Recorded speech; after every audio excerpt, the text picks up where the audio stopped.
dan dulu ianya dikenali sebagai unit kebudayaan.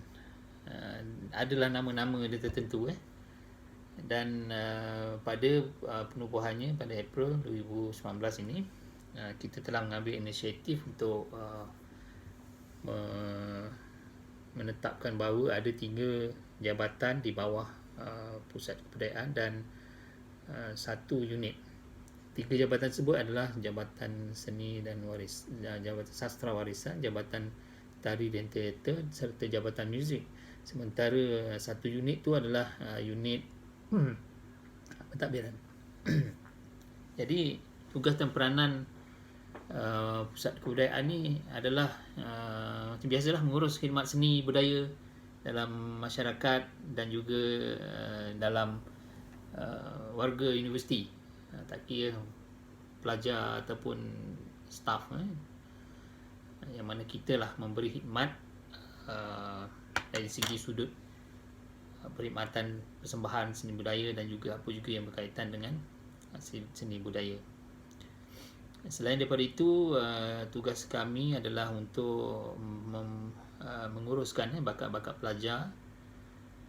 Kita cari pelajar berbakat dan kita latih mereka dalam penganjuran aktiviti, dalam melaksanakan tugas dan tanggungjawab dalam membuat persembahan, dan juga bersama-sama sebagai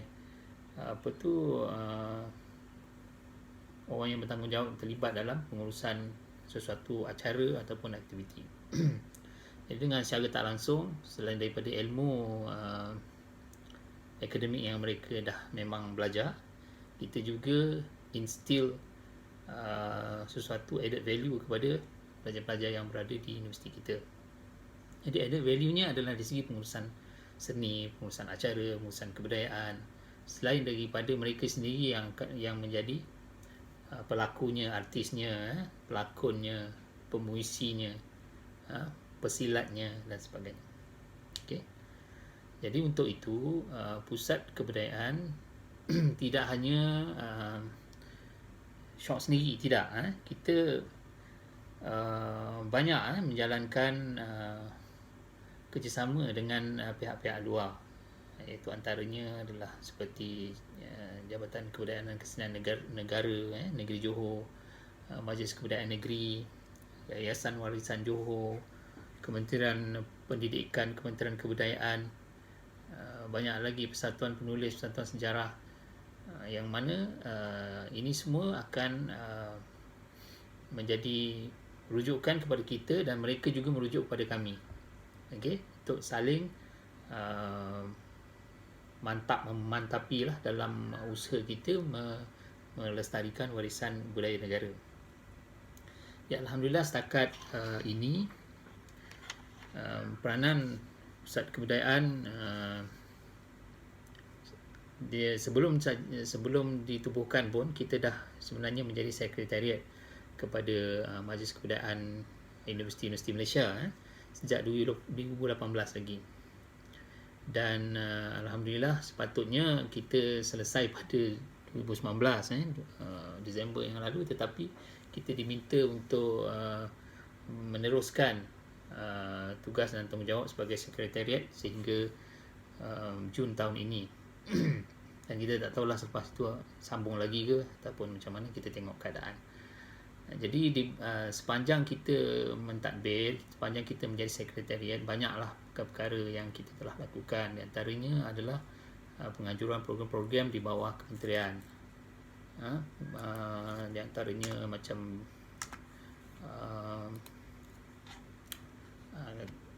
pidato antarabangsa bahasa Melayu, bulan bahasa kebangsaan dan sebagainya, banyak lagi. Selain daripada itu, ada juga tugas-tugas besar yang kita laksanakan, iaitu penganjuran program utama MAKUM, iaitu Festival Kebudayaan Antara Universiti 2019, di mana sebanyak 4 kategori pertandingan seni persembahan telah dijalankan dan melibatkan lebih kurang 600 hingga 800 orang peserta daripada 20 buah universiti. Dan kita dah jalankan dengan jayanya, alhamdulillah, tidak ada masalah. Dan untuk yang terakhir ni, sepatutnya kita menjalankan program besar di bawah Majlis Kebudayaan Universiti, iaitu Anugerah Seni Makom. Sebenarnya dah berjalan, semua proses-proses telah berjalan, proses untuk pemilihan pemenang, proses menilai borang-borang pencalonan dan sebagainya, kita dah selesai. Kita dah berbengkel pada 2 bengkel, iaitu di Universiti Malaysia Kelantan dan juga di Universiti Teknikal Malaysia Melaka. Dan kita sedang hanya menunggu tarikh yang sesuai untuk kita laksanakan program Anugerah Seni Makom. Sebenarnya program itu sepatutnya dijalankan pada 19 April. Semuanya sudah standby, sudah sedia, tetapi kita melalui Perintah Kawalan Pergerakan, jadi kita akurlah pada new normal ini, budaya ini. Jadi syukur sajalah, alhamdulillah. Jadi sedikit sebanyak mengenai itu, mengenai budaya dan juga pusat kebudayaan yang ada di THM. Tetapi yang masa saya cakap tadi, di bawah pusat kebudayaan ni ada 3 jabatan dan 1 unit. Dan antara salah satu jabatan yang saya nak ceritakan adalah jabatan muzik. Jadi sebelum kita bercerita tentang jabatan muzik itu, kita nak tahu sedikit sebanyak apa itu muzik. Muzik adalah ilmu, disiplin ilmu yang perlu kita pelajari. Kerana setiap orang dia ada muzik dalam diri dia. Tipulah kalau dia kata dia tak ada muzik dalam diri dia. Ada sebenarnya. Mesti dia sedikit sebanyak dalam diri dia ada pernah menyanyi-nyanyi kecil, ataupun melagu-lagukan sesuatu melodi, walaupun sumbang ke apa, dia rasanya nak mengekspres sesuatu. That is music. Dan music itu adalah disiplin ilmu. Jadi orang biasa, orang kebanyakan dia akan melihat kepada the end product of music. Maksudnya perkara terakhirnya adalah melihat ataupun mendengar muzik itu dah siap. Jadi mereka dengar CD ke, dengar radio ke, dengar YouTube dan sebagainya. Mereka melihat pada benda yang dah siap. Sebenarnya yang dah siap itu sebenarnya ada prosesnya. Nak sampai kepada muzik yang siap itu, prosesnya agak panjang. Jadi proses yang panjang ini melibatkan apa dia? Sebab tu dalam muzik ni, muzik adalah juga sains. Muzik adalah sains, iaitu sains bunyi yang melibatkan fizik, akustik, materials dan sebagainya. Okey, dia bukan hanya setakat bunyi saja, tetapi dia sebelum daripada itu dia ada proses-prosesnya. Itu kalau nak cerita proses kena pergi kelas lah. Dan juga muzik, dalam muzik dia ada mathematicsnya. Dia ada mathematics, dia ada pengukuran. Dia ada pengukuran yang tertentu, dia ada penetapan-penetapan tertentu yang tak boleh kita nak maksudnya main letak aja dah tak boleh. Dia ada ukuran dia. Contohnya macam dalam skala muzik tu, do re mi fa sol la ti do tu, daripada do pergi re pergi mi tu dia ada ukuran-ukuran tertentu. Tidak boleh kita main ikut suka saja. That is mathematics. Kemudian dia adalah teknologi. Apa dia? Apabila semua pengukuran tadi dah siap, kita dah tahu bentuk fizik, bentuk akustik sesuatu alat muzik itu, dan kita akan bangunkan peralatan muzik itu menggunakan teknologi pembuatan. Pembangunan peralatan muzik memerlukan teknologi. Tak kiralah dia secara tradisionalnya ataupun menggunakan mesin-mesin. Itulah teknologi. Dan dia membabitkan ada 3 tadi. 1 sains, mathematics, teknologi. Kemudian dia ada proses sosialnya. Iaitu dia tumbuh di dalam setiap masyarakat. Semua masyarakat mempunyai muzik mereka yang tersendiri. Dia merupakan identiti kepada masyarakat tersebut. Jadi kalau kita dengar saja bunyi deng deng deng deng deng deng deng tak deng deng deng, kita dah tahu daripada mana datang muzik itu. Identiti masyarakat India contohnya, ataupun deng deng cha daripada identiti masyarakat Cina. Dan selain daripada itulah Jawa, dusun, di Sarawak, etnik orang asli, Melayu dan lain-lain, Mexico dan sebagainya. Dia ada identitinya tersendiri. Bayangkan kalau dunia ini tanpa muzik. Anda buka saja TV anda tu bercakap je. Bayangkan betapa sesaknya dada kita nak mendengar muzik. Sebelum daripada berita TV3 pun ada bunyi muziknya. Sebelum daripada rancangan melodinya pun ada muziknya. Dia panggil montage. Bayangkan kalau tak ada perkara itu. Kita hanya bercakap saja. Macam saya bercakap ni tanpa muzik di belakang. Nasib baik saya cakap ni muka saya comel. Okey, tak apalah. Itu buat lawak. Jadi apabila semua tadi, para saintis, para teknologis, para mathematicians yang telah membangunkan muzik ini dan para proses sosialnya telah ada, bagaimana nak memainkannya? Alat muzik dah ada, keyboard dah ada, nak main macam mana? Mungkin teknologis tadi bukan pakar untuk bermain. Mungkin saintis tadi hanya tahu tentang jenis kayu ini, kelembapan dia berapa, ukuran dia berapa dan sebagainya, kiraannya berapa. Tapi to play the instruments, it needs another skills. Itu yang orang cakap, on top of the scientist, they come an artist. Okay, scientist ni mungkin dia buat alat menghasilkan perkara baru, tetapi artist execute the musical instruments itu menjadi sesuatu yang menarik dengan skill-skill yang tertentu. Okay, dia ada combination of science and arts. Okay, selesai. Sebenarnya panjang. Kalau kita nak cerita pasal muzik, panjang sangat.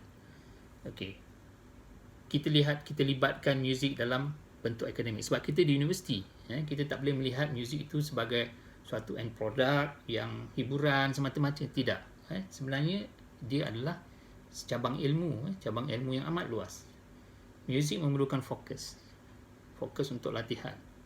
Muzik memerlukan ketepatan bunyi. Tidak boleh sedikit out of tune.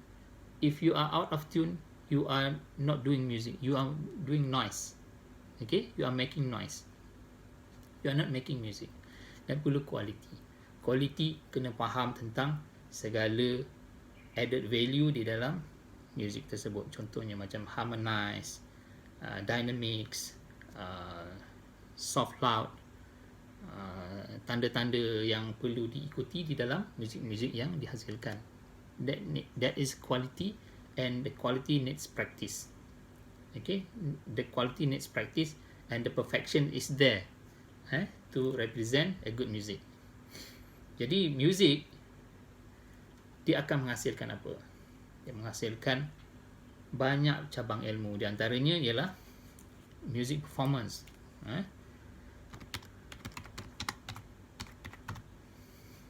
Music performance. Dia ada music education. Dia ada music technology. Music teknologi ni luas. Teknologi pembuatan alat, teknologi rakaman, teknologi audio, teknologi computer music dan sebagainya. Kemudian bila dah banyak perkara-perkara yang terlibat di dalam muzik itu, maka banyaklah peluang-peluang untuk music business taking part, kan? Jadi music business salah satu daripadanya.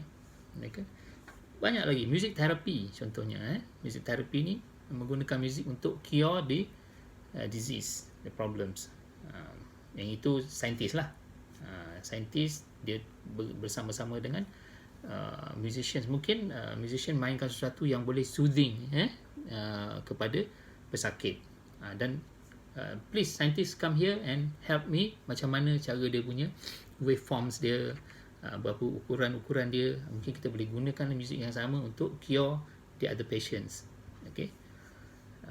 Selain daripada tu, pengkajian muzik etnik, ethnomusicology. Macam saya ethnomusicologist lah. Pengkajian untuk uphold, untuk uplift, untuk preserve, untuk pelihara dan pulihara muzik-muzik tradisional ini, etnik. Kemudian dia ada composition atau penciptaan lagu, dia ada arrangement, gubahan, dan banyak lagi. Kalau kita nak cerita tak cukup dalam masa 2 jam. Kemudian macam mana pula dengan bidang kerjaya dalam muzik ini? Pun banyak sebagai pemuzik atau performer, artis, musicians. Kalau artis selalunya kalau kat Malaysia lah, artis muda saja yang laku, bila dia tua tak apa laku kan. Tapi kalau di Amerika, negara-negara Eropah, lagi tua lagi laku. Kemudian guru muzik, komposer, pengubah lagu, pensyarah. Tapi kat sini saya tak mengajar muzik dah, tapi tak apa, kita boleh share experience. Penyelidik, scholar, professors even, emeritus professor, pegawai muzik, pegawai kebudayaan, pengurus seni persembahan, promoter A&R, artist and repertoire, buskers, semua boleh buat duit, business retailer, music schools. Ramai graduan-graduan yang telah lahir daripada UMS. UMS kebanyakannya lahir masa saya ada di sana lah, start daripada tahun 2000 sehingga 2010. Kita dah produce more than hundreds of graduates, yang 30% of them are doing a music business, alhamdulillah, di Sabah sendiri. Kemudian you can be a YouTuber pun sekarang ni making money. You boleh jadi private music teacher, paling buruk pun. You are violinist, you boleh pergi ke rumah-rumah orang untuk mengajar. You charge dia orang 120 sebulan untuk 4 lessons. Then you get your income. If you are a student, you get 120. You take 100 students, you get 12,000. But you are dying of teaching. Then performance consultant, event consultant, dan banyak lagi sebenarnya. Terutamanya di dalam zaman IT ni, zaman yang terkini ni, terlalu banyak perkara yang dapat kita lakukan menggunakan platform-platform social media, dan muzik tidak ketinggalan. Dan dia sebenarnya music industry di Malaysia ni, dia melibatkan billions of dollars. Okey, kita lihat di universiti awam, kebanyakan universiti lama telah mengambil langkah awal untuk menawarkan kursus-kursus berkaitan dengan muzik, di antaranya UiTM, antara yang lama, dia mula pada tahun 1984, first batch, saya third batch ITM. Kemudian Universiti Melaya, Universiti Putra Malaysia, Universiti Sains Malaysia, Unimas, Universiti Malaysia Sabah, dan yang terbaru saya rasa UUM. Dan ada lagi di UMK juga sudah mula ada intake di bawah seni persembahan, dan ada juga jurusan muzik, elective music di sana. Okey, akhirnya sebab masa pun dah tak mencukupi nampaknya, dah 20 minit dah. So hala tuju Jabatan Muzik di Pusat Kebudayaan Universiti adalah, yang pertama sekali, kita akan pastikan kita menyediakan perkhidmatan persembahan muzik yang berkualiti. Okey, kita nak pelajar-pelajar yang bersama dengan kita dapat ilmu yang betul, dan dapat memberi persembahan yang berkualiti. Yang kedua adalah menjadi pusat yang dapat melatih pelajar untuk lebih mahir dalam skill, dan juga attitude diri, dan juga uplift attitude tu.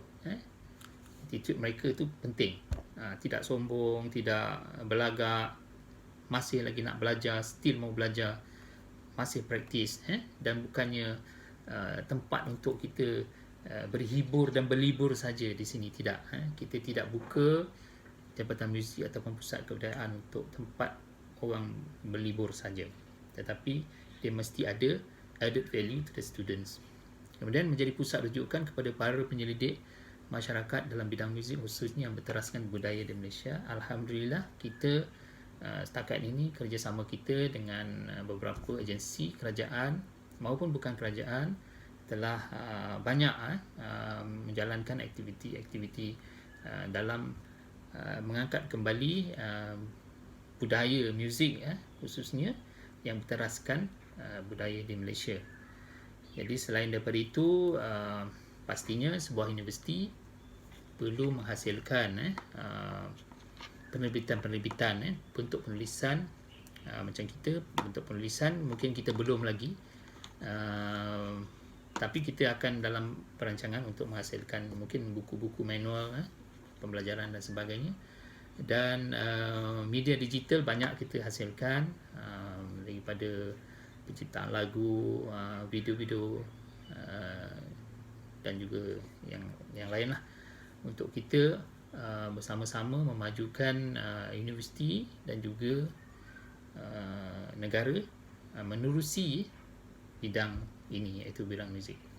Jadi saya mengucapkan tahniah dan terima kasih kepada semua staf PBU yang terlibat dalam merencanakan program ini. Saya ucapkan yang ada kekurangan, saya mohon maaf.